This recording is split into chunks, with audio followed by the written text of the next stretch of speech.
Airsoft is an amazing sport, but when it's played in close quarters environments, it's pretty easy to make mistakes. So hopefully today you can learn from the errors I've made with this quick list of common Airsoft mistakes designed to improve your skills in CQB arenas.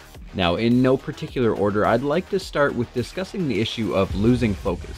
CQB can be intense and pretty fast-paced. Getting distracted or frustrated in the middle of a match can cause you to make poor decisions and often sometimes very impulsive ones as well. It's very important that we stay focused and try to maintain a positive mindset throughout all of this. This way we're better equipped to deal with the rapidly evolving situation.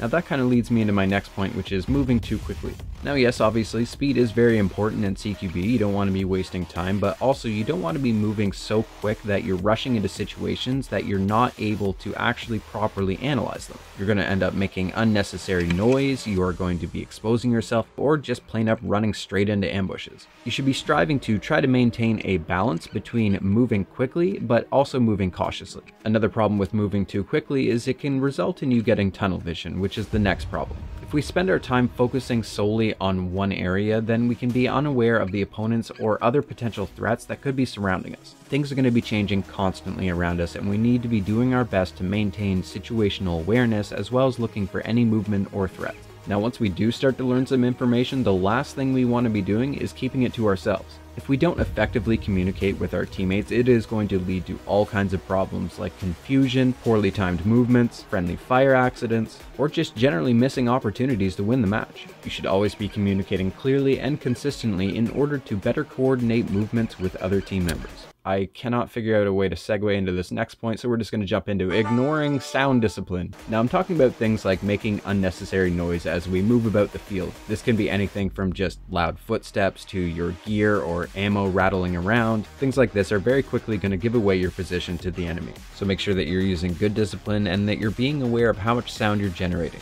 A good place to start is making sure that all of your gear is secured. Once we're sure that we can't be heard, we need to make sure that we can't be seen, so be careful about overexposing yourself. Staying in one area for too long or not clearing corners properly can cause us to expose ourselves and make us easy targets for the enemy. We should be trying to use very quick motions and changing positions frequently to keep them guessing. Speaking of being predictable, we should always know when we're about to run out of ammo. Really? I came up with a segue for that one, but Reload awareness is knowing when you are going to be running out of ammo and not having to second guess it when you're running into a room. At such close ranges, if you do find yourself in a firefight, you really won't have the time to reload. So do your best to stay aware of your ammo count, reload your mags whenever you get a chance, and when in doubt, just throw in a new mag. That way, when you're ready to clear a room, you can clear the whole room, which leads me into the final point of not checking corners properly. This goes hand in hand with the moving too quickly and the tunnel vision point, because as soon as we get into a room and we focus on one target and not the rest of the space, we are opening ourselves up to a world of hurt. Do your best to be aggressive with the 90-degree angles, and if you're running solo, then be sure to peek both corners before you're entering a room. To really nail down how to clear a corner, we've got a great video on the topic for you to watch next. Thank you so much for watching. Class is dismissed.